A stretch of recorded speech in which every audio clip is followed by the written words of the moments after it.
Sudan's paramilitary rebel group RSF has been accused of killing hundreds and displacing hundreds of thousands from one of Sudan's largest refugee camps on the second anniversary of the country's civil war. Aid groups say more than 300 civilians died in the Rapid Support Forces assault on Sudan's Zamzam camp in North Darfur. Up to 400,000 people are estimated to have been displaced. Satellite imagery shows the presence of the RFS at Zamzam camp amid burning buildings. Human rights investigator Nathaniel Raymond says the attacks have been brutal.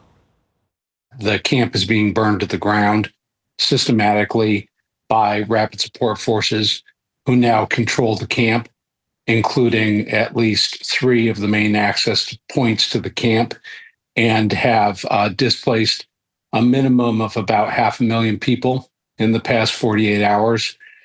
Some of those people have been displaced, according to reports from humanitarian colleagues on the ground, were too weak to run, and many have pulled over to the side of the road and in several cases died.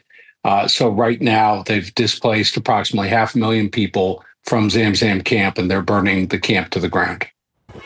The United Nations described the situation in Sudan as one of the largest displacement events in the world, with nearly 13 million people forced from their dwellings. After 2 years of war, the UN says 1 in 3 Sudanese are displaced.